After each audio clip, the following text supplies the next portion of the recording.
Next question. Yes. Next question's kind of geared towards Matt. Asking about your blue verification tiff today. Oh, the tiff or the tick? The tiff, right? The disagreement. Yeah. Oh yes. Let me pull it up so I get it right, because I don't want to. Yeah. I don't want I'm to sorry. get any. Does All Matt right, want to talk about the blue check kerfuffle with Brianna Joy Gray? Of course I want to talk about that. Why wouldn't I not want to talk about that? This is your battle, buddy. I don't want to get involved. So in this. I have not. I have nothing to say. I like Brianna. Right, so, I take no part in this. I've had a problem. I've had a problem with Brianna for a little bit, but nothing in terms of like direct. She had that debate with Sam Cedar years ago about force the vote, and decided to use one of my deceased best friends as a shield in that debate, and claiming she knew him better than his own team at the Majority Report, and tried to use him against Sam, which was honestly one of the grossest things I've ever heard. But time goes on. I'm a kind, forgiving individual, so I just let it over the years slide. And I recently noticed that she was liking or retweeting, I don't remember, but she was interacting with some of my Twitter reporting. So I thought, oh, maybe we'll let bygones be bygones and interact over what's been going on at Twitter, because clearly she's been enjoying my work. And she was getting attacked today for being a Twitter Blue subscriber.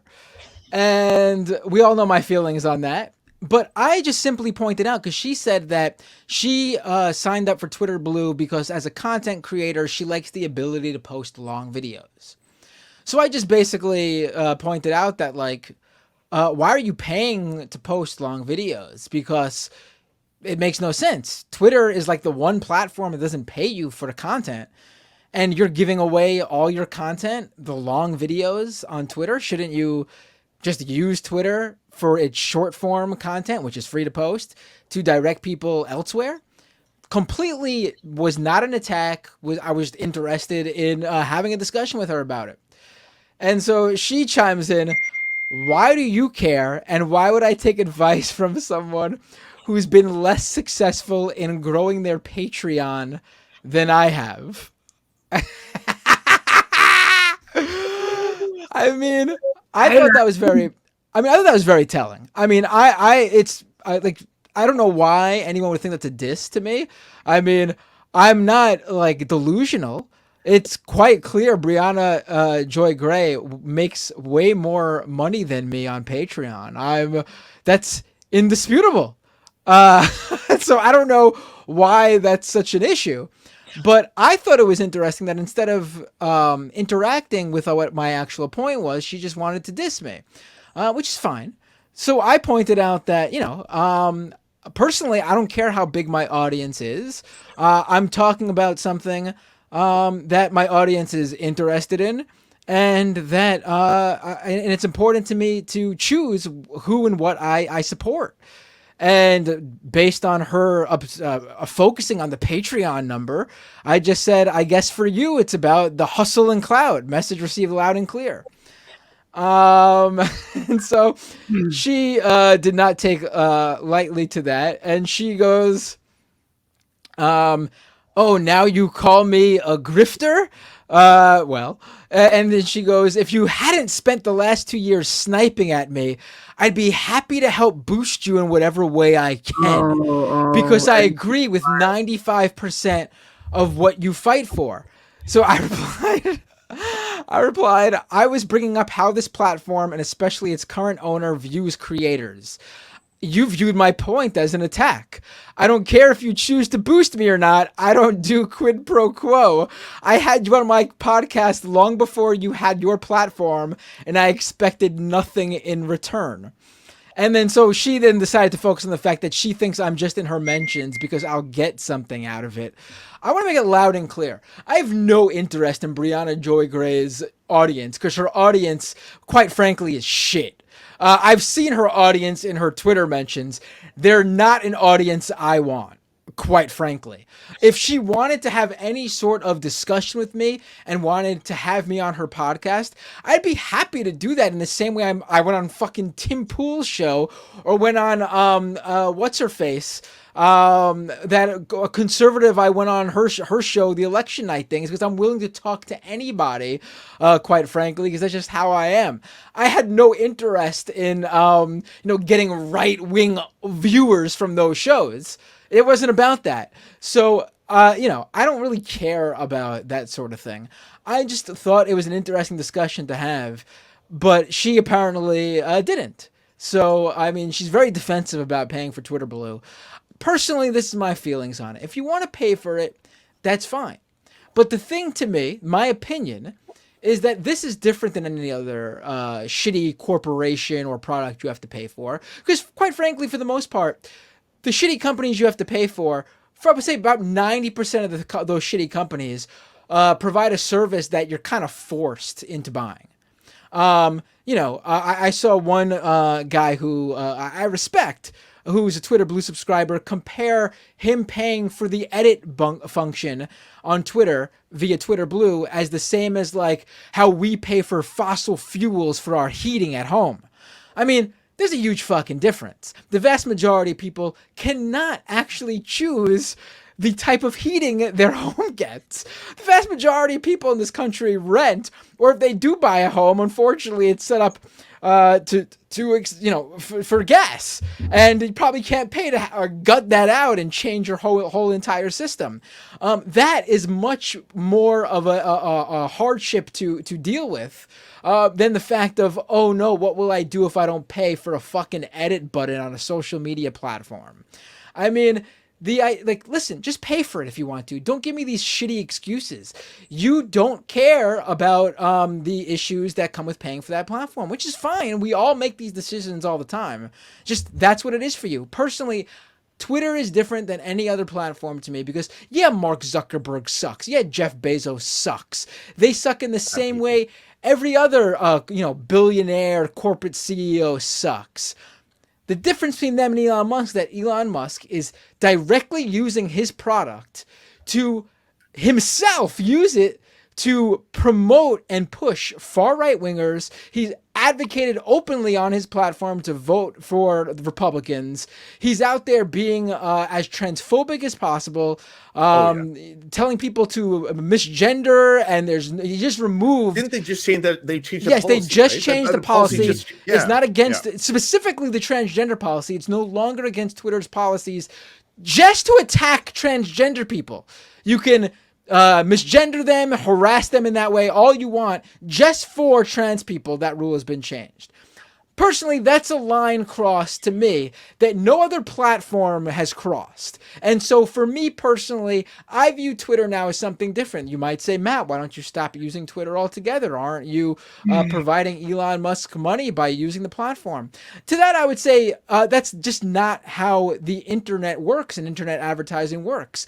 Listen, if you watch Fox News, do you aid in their TV advertising? Actually, you probably don't, unless you have a Nielsen box and count it for their ratings, or however Nielsen is dealing with how they work out the ratings nowadays. But even in that sense, let's take TV advertising versus internet advertising. In TV advertising, advertisers cannot directly put their sales, what they sell, to the ads. There's no way to judge that action. They have to just basically estimate by audience that the station they're advertising or the show they're advertising on tells them they have.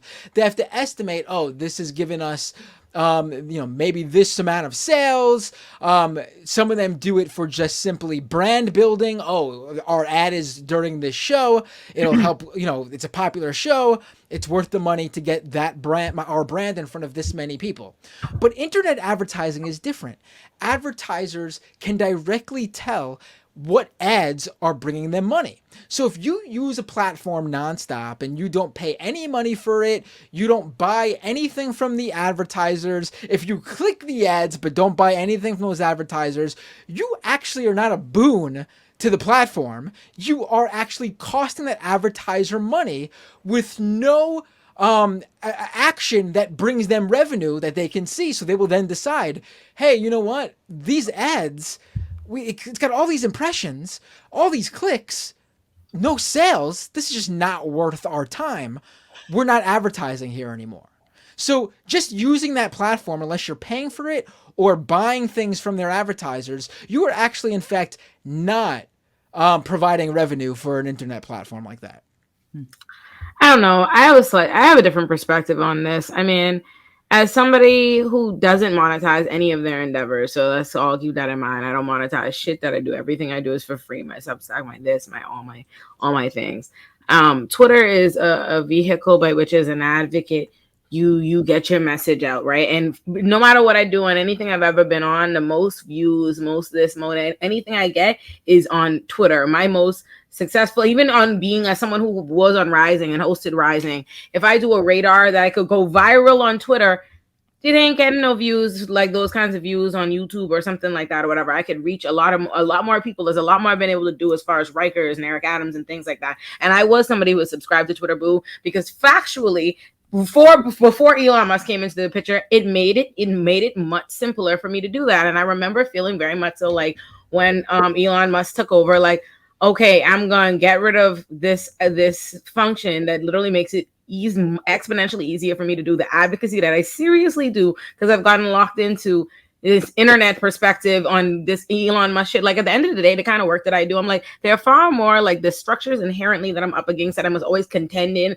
as a defense attorney, as a public defender. There's always a bad institution there. There's always a bad guy. There's always an Elon Musk. There's always this like bad white man institution is always present. So this idea, like every time we decide on the internet that we put some flagpole in the sand, this thing, I don't think that's necessarily fair, like the way it's become this marker. Like, I don't think it's always just everybody's just making excuses. I think people legitimately can feel like whatever. I that was my perspective on it. I wouldn't have personally. I was not pressed to get rid of my Twitter Blue. I didn't give a fuck about all of this.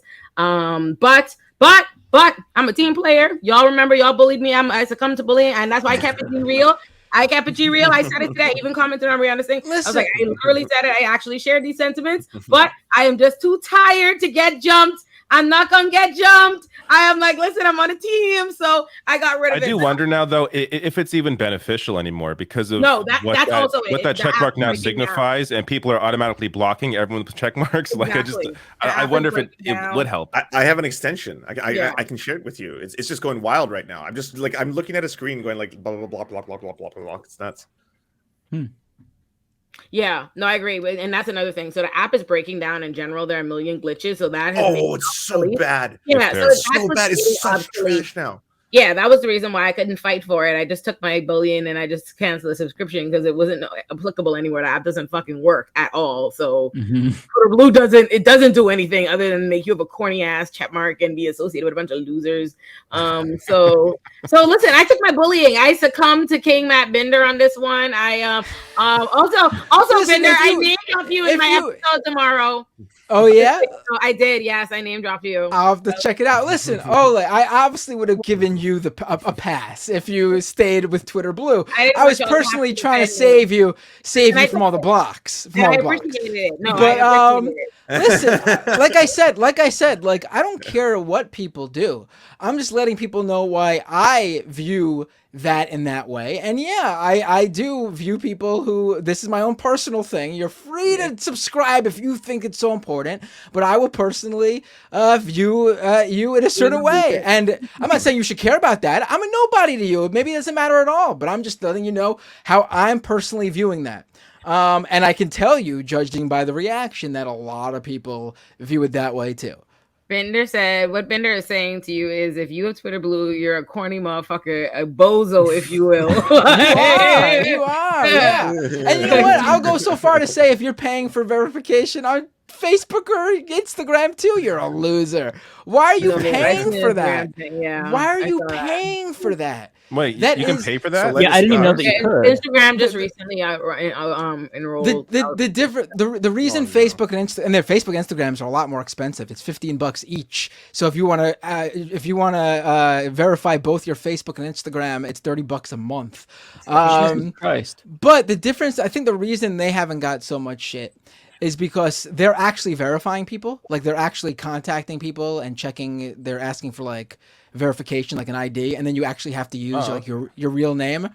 But also though, you don't get anything special like Elon's promising. Elon's saying like we're gonna just fill your feed with Twitter blue people. Facebook and Instagram saying we're just basically verifying so people can know that you are who you are. We're not giving any special like platform push or reach or anything. So I think that's why they haven't gotten so much shit for it. But all in all, you're providing content for these companies.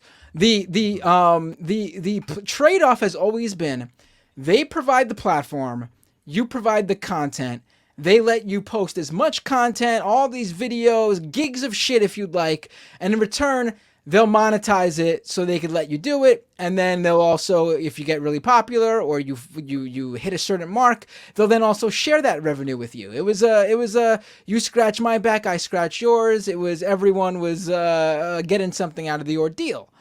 This now is not that. This is basically we want you to pay us to post content. And that's just and you're not it's not like okay, if you pay us we will no longer sell ads on you now, because again, when you don't pay, you're the product, which again the trade-off was fine, you can use my data for advertisers, but we get to use this platform to make money too. But with this it's you pay me and I'm still going to sell your data and still show you ads. So that trade-off is no longer there. So I think paying for these platforms in any way, sense, or shape, or form is bullshit. You shouldn't do it. It's a big scam.